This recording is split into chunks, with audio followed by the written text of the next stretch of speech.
అంటే బీసీల ఓట్లతోనే నాకు రాజాధికారం వచ్చింది, నేను ఈరోజు బీసీల ఓట్లతోటి ఇక్కడ ముఖ్యమంత్రిని అయినా అంటే యావత్ సమాజం బీసీలది ఎక్కువ పాపులేషన్ రాష్ట్రంలో, కాబట్టి బీసీలో నాకు అండదండ ఉన్నారు, నేను బీసీలకు పెద్దన్నాను కాబట్టి కులగాన చేసి తీరుతా 42% ఇస్తా అని చెప్పేసి ఇక్కడ ముఖ్యమంత్రి మంచి నిర్ణయం తీసుకున్నాడని చెప్పేసి మీరే పాలాభిషేకం కూడా చేసారు బీసీలందరూ కలిసి. సరే, దాన్ని అఖిల పక్షాన్ని మొత్తం ఒప్పించేసి ఢిల్లీకి పంపించడం అంటే జరిగింది రాష్ట్రపతికి. అక్కడ రాష్ట్రపతి దగ్గర ఫైల్ అక్కడనే ఉండగా ఇక్కడ వచ్చి మళ్ళీ ఆర్డినర్స్ అన్నారు, పాలాభిషేకాలు చేసుకున్నారు. మరి ఇప్పుడు ఏమైంది?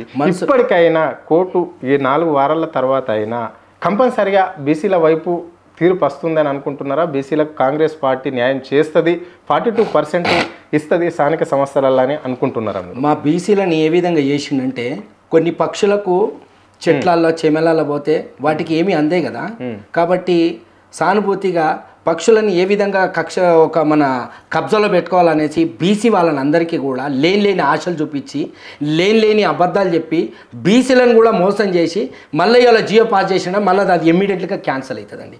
అంటే బీసీలను కూడా వీళ్ళని వాడుకుంటే వాళ్ళతో నేను పైకి వచ్చిన అబద్ధాలు చెప్పి మమ్మల్ని పిచ్చోళ్ళని చేసి మాకు సర్కస్లో కోతుల మాదిరిగా మమ్మల్ని ఆడించుకుంటా ఈ విధంగా మళ్ళీ ఆయన రాజనీతి ఆయన చేస్తూ ఉన్నాడు, మళ్ళీ అది క్యాన్సిల్ చేస్తాడు. ఇది మాత్రం ఖబర్దార్ రేవంత్ రెడ్డి. ఏ విధంగా ఏ బీసీకి బిడ్డ అయినా సరే, ఏ ఎస్సీ బిడ్డ అయినా సరే, ఏ కులానికి చెందిన ఏ ఒక్క వ్యక్తి అయినా సరే, నిన్ను మాత్రం బరబ్బర్ అందరు ప్రజలందరూ కూడా ఉంచితే ఉమ్ములో కొట్టుకోపోయే రోజు మాత్రం నీది బరబ్బర్ నీ పరిపాలన మాత్రం పోతుంది. సునామీ మాదిరిగా నీ కాంగ్రెస్ పార్టీ బునాదులకని వీకేసే పరిస్థితి తెచ్చేస్తున్నావు. నువ్వు తెచ్చి ఇన్ని సంవత్సరాలు ఉన్న కాంగ్రెస్ పార్టీని నేలమట్టం నువ్వు చేస్తున్నావు. ఇది నా మాట. Okay, right. మరి స్థానిక సంస్థల ఎన్నికలు ఎందుకు పెట్టలేకపోతుంది? అంటే కేవలం బీసీలే అడ్డా, అంటే బీసీల గురించే పెట్టలేకపోతున్నది అని చెప్పేసి ప్రజలు అనుకుంటున్నారు. అంటే 42% తేలలేదు కాబట్టి పెట్టలేకపోతుంది అనుకుంటారు. అది వాస్తవమేనా? లేకుంటే వాళ్ళు ఇచ్చిన పథకాలు కూడా ఏ ఇంప్లిమెంట్ కాలేవు అని చెప్పేసి పెట్టలేకపోతుందా? ఏంది మరి పరిస్థితి? ఆయన అన్ని తప్పులే చేసిండు కాబట్టి ఏ ఒక్క సంక్షేమ పథకం కూడా ఆయన ఇచ్చిన ఏ గ్యారెంటీ కూడా అమలు చేయలేదు కాబట్టి ఇంకా నేను ఏం పెట్టినా వేస్టే పెట్టకపోయినా వేస్టే, నా జీవితమే వేస్ట్ అనేసి ఆలోచన చేసుకొని ఆయన అయోమయంలో మునిగి తేలుతా ఉన్నాడు కాబట్టి ఆయన పెట్టదలుచుకోవాలి. అందుకే దాన్ని ఏం చేస్తామంటే ఇయ్యాల రేపు అనేది ఒక శనేశ్వరుడు విఘ్నేశ్వరుడిని కథ చెప్పినట్టుగా గారెడీలు చేసుకుంటా బతుకుతున్నాడు ఆయన. Okay, right. మరి ఎందుకు ఇక్కడ ఈ రాష్ట్రంలో అనేక పార్టీలు ఉన్నాయి? బీజేపీ పార్టీ ఉంది, బీఎస్పీ ఉన్నది, వామపక్షాలు ఉన్నాయి, రకరకాల పార్టీలు ఉన్నాయి. కానీ కేవలం బీఆర్ఎస్ నాయకులు ఎందుకు టార్గెట్ అవుతున్నారు ఈ రాష్ట్ర ప్రభుత్వానికి? విద్యార్థి నాయకులపైన కూడా ఎందుకు కేసులు పెడుతున్నారు?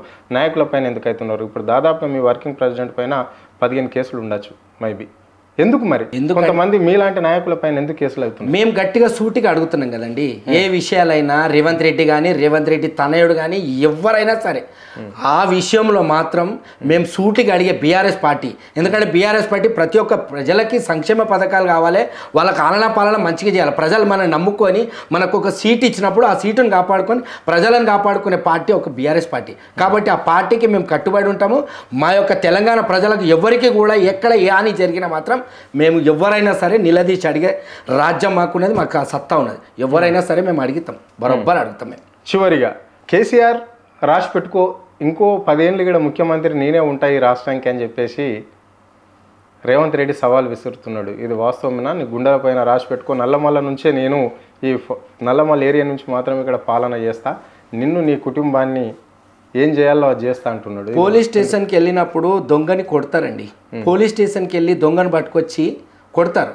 సార్ ఇంకా నేను తప్పులు చేయను సార్, నేను మళ్ళీ సార్ చేయను సార్, నేను ఇప్పటి నుంచి మంచిగా శ్రద్ధగా బతుకుతాను సార్, ఇంకా నుంచి నేను తప్పులు చేయను, ఇప్పటి నుంచి అన్న నేను హాయిగా బతుకుతాను అనేది ఆలోచన చేసుకొని ఆయన చెప్తున్నాడు. కాబట్టి ఇవంతా ఓడిపోయింది. ఇంకా సవాల్ చేసాం 10 నిమిషాలు కూడా ఆయన గడియలేదు ఎప్పుడు దిగిపోయే స్టేజ్కు. ఆయన స్టేజ్ ఆ విధంగా అయిపోయింది కాబట్టి మళ్ళీ నేను చెప్పుకుంటా ఉంటాను, నేను 10 సంవత్సరాలు, నేను 20 సంవత్సరాలు ఉంటాడని.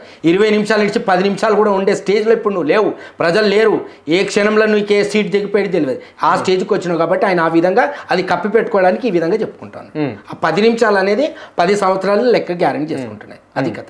అంటే ఇక్కడ వాస్తవానికి బీఆర్ఎస్ నాయకులే కొంతమంది మాత్రము, అంటే మీలాంటి వాళ్ళు బీఆర్ఎస్ నాయకులే ఇక్కడ అభివృద్ధి జరగకుండా అడ్డుపడుతున్నారు. ఇప్పుడు సిటీలో కావచ్చు, బయట గిడ కావచ్చు, తెలంగాణ జిల్లాలలో యావత్ గిడ ఏ ఇండస్ట్రీని ఏ కంపెనీ రాకుండా బీఆర్ఎస్ నాయకులే అడ్డుపడుతున్నారు. కొంతమంది కార్యకర్తలతోటి కేసులు లేపిస్తూ ప్రభుత్వంకి అడ్డడ్డు పడుతున్నారు అని చెప్పేసి ముఖ్యమంత్రి అంటున్నాడు.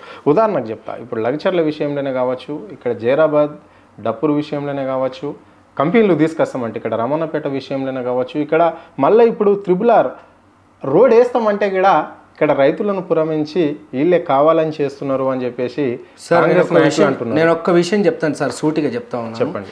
ఇవాళ బీఆర్ఎస్ నాయకులు అడ్డుకుంటుండు, వాళ్ళే ఎక్కడ ఎవరికి ఏ సంక్షేమ పథకాలు కానీ డెవలప్మెంట్ కానియకుండా చూస్తున్నారు అనేది మాట అక్షరాలు కాదు, లక్ష అబద్ధం సార్. అది ఎందుకు తెలుసా? బీఆర్ఎస్ పార్టీ చిన్న స్టేజ్ ఉన్న వాళ్ళని పైకి తీసుకురావాలని ఆలోచన. ఒకరు వాళ్ళ పొట్ట తిప్పల కొడితే మాకు వచ్చేది లాభం కాదు. ఇది బీఆర్ఎస్ పార్టీ బీదోళ్ళ పార్టీ, గరీబోళ్ళ పార్టీ, ఇది కిసాన్ పార్టీ, ప్రతి ఒక్కరిది పార్టీ ఇది. కాబట్టి తెలంగాణ ప్రజలందరికీ కూడా ఒక అండగా ఒక తల్లి తండ్రిగా కుటుంబము ఒక బీఆర్ఎస్ పార్టీ. మా యొక్క కేసీఆర్ కేటీఆర్ నాయకత్వం ఎలా ఉందంటే ఏ ఒక్క నాయకుడు కూడా రోడ్ల మీద బిచ్చం అడుకోకుండా వాడి కొట్లు పెట్టుకోకుండా వాడి డెవలప్ కావాలనేసి ఆలోచన చేసి ఇలా మా కేటీఆర్ అన్న మన హైటెక్ సిటీలో ఒక లండన్ మాదిరిగా ఆయన ఏర్పాటు చేసిన వ్యక్తి. ఎందుకంటే మేము ఒకరు పథకాలు కరెక్ట్గా చేస్తుంటే మేము ఎందుకు అడ్డుపడతామండి? ఆయనకు మాకేం దుష్మన్ లేదు కదా, కానీ మాకు తెలంగాణ బిడ్డలతో మాకు లెక్క కదా. మాకు తెలంగాణ డెవలప్ కావాలనేస్తే కదా ఇవాళ ఏ ఒక్క రోడ్డు మీద మరి 20 నెలల నుంచి ఏ ఒక్క రోడ్డు మీదకే నీ యొక్క ప్రజలు పోవాలన్నది ఏందండి మనకు. ఆయన అన్నాడు కదా రేవంత్ రెడ్డి లాస్ట్ టైము, చార్మినార్ చుట్టూ నలుమూలల సముద్రాలంటే అదే విధంగా తయారు చేసిండు. అంటే ఈయన మా కేసీఆర్ పాలనలో వర్షాకాలం వస్తే ఒక నెల ముందట డ్రైనేజ్లలో పెద్ద పెద్ద సంపులాలకి మట్టిలు అవి తవ్విచ్చి సాఫ్ చేస్తే నీళ్లు ఎంత సముద్రమైనా కానీ అలా కొట్టుకుపోవడానికి ఆయన అవకాశం చేశాడు. ఏ రోజు కూడా ఒక్కరి ఇంటి ముంగడ ఒక చుక్క నీళ్లు నిలబడాలి, ఏ రోడ్ల మీద ఇంత ఇబ్బందులు కాలే. ఇదేంటండి హైటెక్ సిటీలో అంత పెద్ద బ్రిడ్జ్ల మీద నీళ్లు నిలబడే అవసరాలు అంటే అక్కడ కూడా వాళ్ళందరూ అవి పెట్టించి మొత్తం ఈ పరిపాలన ఈ విధంగా తయారు చేసిండండి. మా కేసీఆర్ అన్న ఆ విధంగా చేయలే. ప్రతి ఒక్కటి కూడా ఒక వర్షాకాలం కూడా ప్రతి ఒక్కరికి జిహెచ్ఎంసీలోకి ఆర్డర్ వేసేది, అన్ని నాలాల మొరీలు సాఫ్ చేయండి, మట్టిలు తిప్పియండి. ఈయన ఏది అంతే కదా. ఇప్పుడు మూసి పక్షాలను కూడా చేస్తామని చెప్తున్నారు. హైడ్రాన్ తీసుకొచ్చేసి ఇక్కడ నిజమే మీరు అన్నట్లనే కొంచెం చెరువులలో కావచ్చు, శిఖం భూములలో కావచ్చు, పేదలు కావచ్చు, ఇండ్లు కట్టుకున్న వాళ్ళని ఇప్పుడు అందుకే కదా మరి కూల్చేసింది. ఇట్లా ఈ హైదరాబాద్ అంతా వాటర్తోనే ఉండద్దు, సత్యసామలంగా ఉండాలి. ఇప్పుడు దాదాపు అన్ని చెరువులు నిండిపోవాలని చెప్పేసే కదా హైడ్రా తీసుకొచ్చి మన మూసి పక్షాలను కూడా అంటున్నారు. మరి ఈ విషయమే పబ్లిక్ ఇబ్బంది కావద్దని. గత 10 సంవత్సరాల నుంచి లేని ఇబ్బంది ఇప్పుడు ఎందుకు వస్తుందండి నేను అడుగుతున్నా. ఇంత భయంకరమైన నీళ్ళు ఇప్పుడు ఇలా గోషమేల్ కాన్స్టిట్యున్సీలో చూడండి ఏ విధంగా మొత్తం డ్రైనేజ్ నీళ్ళు నెల నుంచి ప్రవేశిస్తూ ఉన్నాయి. పండుగలు అక్కడే అవుతున్నాయి, వాళ్ళకి ఎంత ఇబ్బందికరంగా మారుతుంది చూస్తూ ఉన్నారు కదా సార్ మీరు కూడా న్యూస్లో. మరి ఏ పరిపాలన చేస్తున్నారండి వాళ్ళు? ఎంత ఘోరంగా నడుస్తుందండి. మూసి తీసేస్తున్నా అంటే మూసికి సంబంధం ఏముంది? ఇన్ని సంవత్సరాలు లేని కొట్టుకపోయేది ఇప్పుడు ఎట్లా కొట్టుకపోతుంది? నీకు కావాల్సింది మూసి పక్కన ప్లేసులు కావాలి, అక్కడ నువ్వు అమ్ముకోవడానికి ఇవన్నీ ప్లాన్స్ చేస్తున్నావు.